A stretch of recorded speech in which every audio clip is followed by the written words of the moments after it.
Hello दोस्तों, नमस्कार, good morning, सुप्रभात। मैं नेत्राम एनआर करंट जी के क्लासेज में आपका स्वागत करता हूं। दोस्तों, आज 4 मई 2021 के जितने भी महत्वपूर्ण प्रश्न बन सकते थे उन सभी का इस वीडियो में डिस्कशन करेंगे। दोस्तों, इससे पहले 1 मई, 2 मई और 3 मई की मैं वीडियो अपलोड नहीं कर पाया था किसी कारणवश। तो दोस्तों, अभी वीडियो रेगुलर रहेंगी। तो दोस्तों, बढ़ते हैं आज के मोटिवेशनल कोट की तरफ। सिर्फ और सिर्फ आपकी कड़ी मेहनत ही आपको अच्छी ज़िंदगी दे सकती है। दोस्तों, आप अच्छी मेहनत करेंगे, कड़ी मेहनत करेंगे और दोस्तों तभी आप अपने लक्ष्य को प्राप्त कर पाएंगे और सफलता प्राप्त कर पाएंगे। बढ़ते हैं दोस्तों आगे आज के पहले प्रश्न की तरफ, जो बहुत ही बेहतरीन प्रश्न है। इससे संबंधित बहुत सारी जानकारी मैं आपको उपलब्ध कराऊंगा। पहला प्रश्न देखिए दोस्तों, हाल ही में सोली सोराबजी का निधन हो गया है। वे कौन थे? तो दोस्तों, वे कौन थे? एक मिनट दोस्तों।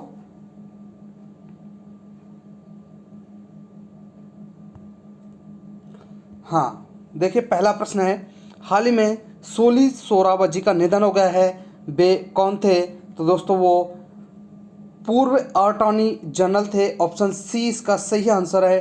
पूर्व अटॉर्नी जनरल थे दोस्तों वो 1989 से लेकर 19 तक 1989 से लेकर 90 तक 1 साल यहाँ। और दोस्तों इसके अलावा दोस्तों 1998 से लेकर 2004 तक भारत के अटॉर्नी जनरल रहे थे और उनको 2002 में उनको पद्म विभूषण पुरस्कार से सम्मानित किया गया था। दोस्तों, भारत के पहले अटॉर्नी जनरल मोतीलाल सी सेतलवाड़ थे। भारत सरकार का ये मुख्य कानूनी सलाहकार होता है दोस्तों, जो अटॉर्नी जनरल होता है। अनुच्छेद 76 के इसके अंतर्गत आता है। राष्ट्रपति द्वारा इसको नियुक्त किया जाता है और भारत के वर्तमान में जो अटॉर्नी जनरल हैं वो दोस्तों कौन हैं? के वेणुगोपाल।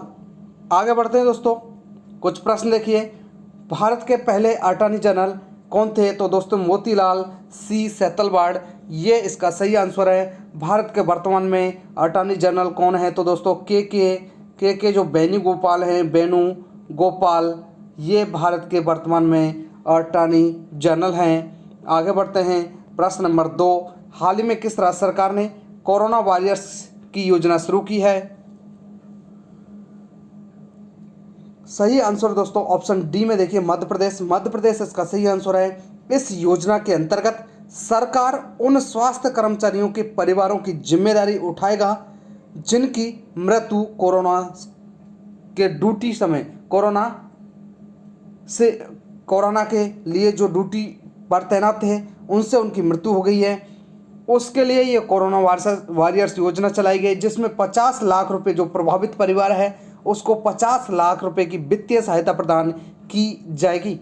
ये है कोरोना वॉरियर्स योजना। आगे बढ़ते हैं, एक मास्क अनेक जिंदगी योजना किस राज्य की योजना है? तो दोस्तों ये मध्य प्रदेश सरकार की योजना है। FIR आपके द्वारा योजना किस राज्य सरकार की है? दोस्तों ये भी मध्य प्रदेश सरकार की योजना है। किल कोरोना अभियान किस राज्य सरकार से संबंधित है? तो दोस्तों ये भी मध्य प्रदेश से संबंधित है। प्रश्न नंबर 3 देखिए, हाल ही में अंतर्राष्ट्रीय श्रमिक दिवस कब मनाया गया? तो दोस्तों ये हर साल 1 मई को अंतर्राष्ट्रीय श्रमिक दिवस मनाते हैं, जिसको मजदूर दिवस के नाम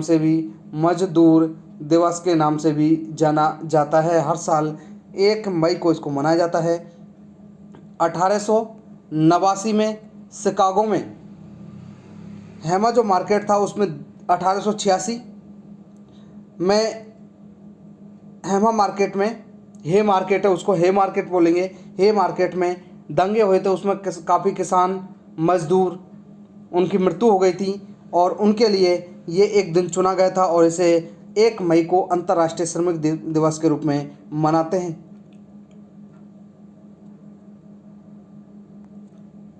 विश्व हास्य दिवस कब मनाया जाता है? तो दोस्तों ये प्रति वर्ष 2 मई को विश्व हास्य दिवस या विश्व हंसी दिवस मनाया जाता है। विश्व प्रेस स्वतंत्रता दिवस कब मनाया जाता है? तो दोस्तों ये 3 मई को 3 मई को, हर साल 3 मई को मनाया जाता है। प्रश्न नंबर 4 देखिए, हाल ही में दुनिया का सबसे लंबा पैदल यात्री निलंबन पुल खोला गया है, ये किस देश में स्थित है? तो दोस्तों ये पुर्तगाल में स्थित है। पुर्तगाल में कहाँ स्थित है दोस्तों? ये उत्तरी पुर्तगाल के अरोका में स्थित है। और अरोका दोस्तों ये जियो पार्क है, जो यूनेस्को द्वारा विश्व धरातल की सूची में इसको शामिल किया हुआ है, अरोका जियो पार्क। और ये जो पुल है किस नदी पर बना है? तो दोस्तों ये पावा नदी पर बनाया हुआ है, जिसकी लंबाई 516 मीटर इसकी लंबाई है। दोस्तों जो पुर्तगाल है वो यूरोप महाद्वीप का सबसे पश्चिमी देश है। राजधानी इसकी लिस्बन है और यहाँ की जो मुद्रा है यूरो है। यहाँ के जो प्रधानमंत्री यहाँ के हैं एंटोनियो कोस्टा यहाँ के प्रधानमंत्री हैं। आगे बढ़ते हैं, पुर्तगाल की राजधानी क्या है? तो दोस्तों लिस्बन इसकी राजधानी है। विश्व की सबसे बड़ी नहर कौन सी है? तो दोस्तों ये स्वेज नहर विश्व की सबसे बड़ी नहर है। आगे बढ़ते हैं, प्रश्न नंबर 5, हाल ही में किसे जापान का order of the rising sun सम्मान से सम्मानित किया गया है? दोस्तों ये पुरस्कार का नाम है, जापान का पुरस्कार है order of the rising sun सम्मान। ये जापान सरकार द्वारा दिया जाता है। और हाल ही में किससे दिया है? ऑप्शन बी में देखिए, श्यामलता गणेश ही इसका सही आंसर है। दोस्तों ये बेंगलुरु में स्थित एक विद्यालय है और एक संस्थान है, उसमें जापानी शिक्षिका हैं। संस्थान का नाम है सेप्टू जेनी रियन, ये एक संस्थान में इसमें शिक्षक हैं। और दूसरा इसके अलावा दोस्तों जो स्कूल है उसका नाम है इकेबानाका ओहेरा स्कूल।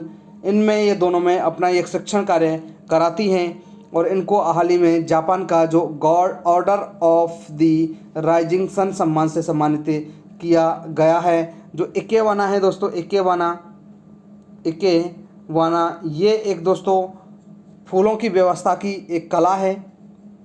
और राइजिंग जो पुरस्कार है, order of the rising sun सम्मान जो पुरस्कार है, यह पुरस्कार उन लोगों को प्रदान किया जाता है जिन्होंने जापानी संस्कृति को बढ़ावा देने के कार्य किया है। इसके अलावा अंतर्राष्ट्रीय संबंधों में उपलब्धि हासिल की है और पर्यावरण संरक्षण से संबंधित कार्य करता है, उन लोगों को ये पुरस्कार दिया जाता है। आगे बढ़ते हैं, 2020 के लिए गांधी शांति पुरस्कार किसे दिया गया? तो दोस्तों ये पुरस्कार दिया गया था बांग्लादेश के जो संस्थापक थे शेख मुजीबुर रहमान।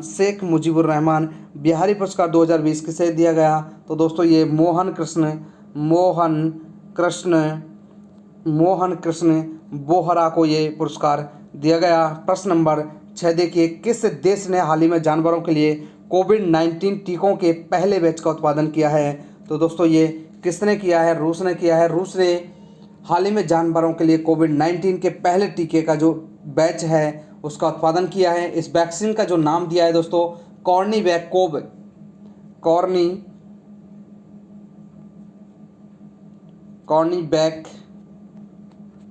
ये उस टीके का नाम दिया है। यह विश्व जो स्वास्थ्य संगठन है उसी ने मनुष्य और जानवरों के बीच वायरस के संचरण की संभावना की पुष्टि की है। और रूसी वैज्ञानिक जो हैं इन्होंने इस वैक्सीन के उपयोग से वायरस के उत्परिवर्तन को रोकने में मदद मिलेगी, ये उन्होंने कहा है।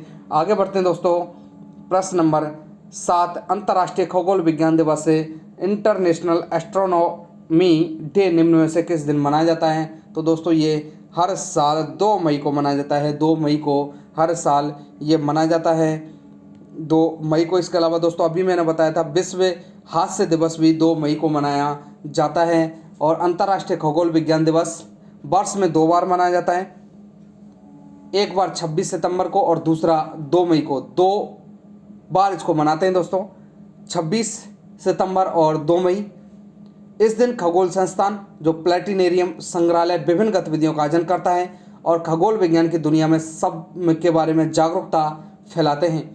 पहला जो अंतर्राष्ट्रीय खगोल विज्ञान दिवस था वो 1973 में मनाया गया था।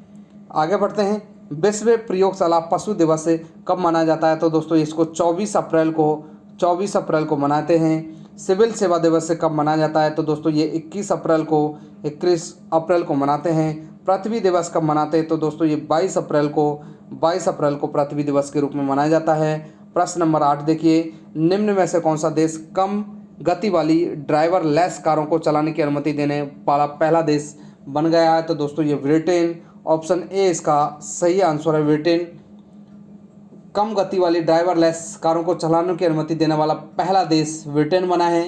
ब्रिटेन की सरकार ने इससे अनुमान लगाया है कि ब्रिटेन की लगभग 40% कारों में 2035 तक स्व ड्राइविंग क्षमता होगी। इससे देश में 38,000 नौकरियों का सृजन होगा। आगे बढ़ें, जो हमारा आज का प्रश्न रहेगा जिसका जवाब आपको कमेंट बॉक्स में देना है। प्रश्न देखिए, हाल ही में किसने दुनिया का सबसे शक्तिशाली जलवायु परिवर्तन पूर्व अनुमान सुपर कंप्यूटर बनाया है? यूनाइटेड किंगडम, जापान, अमेरिका और चीन। सही आंसर चुनना और कमेंट बॉक्स में लिखना है। पिछला जो प्रश्न था उस प्रश्न की बात करते हैं। काफ़ी लोगों ने सही जवाब दिया था। प्रश्न देखिए दोस्तों, हाल ही में ऑस्कर पुरस्कार 2021 की घोषणा की गई जिसमें सर्वश्रेष्ठ फिल्म किसे चुना गया? तो दोस्तों नोमैडलैंड, ऑप्शन बी इसका सही आंसर था, ऑप्शन बी। दोस्तों मैं आशा करता हूँ वीडियो आपको बस अच्छी लगी होगी। वीडियो को लाइक कर दें, शेयर कर दें और हमारे चैनल को सब्सक्राइब करें। सभी के लिए धन्यवाद।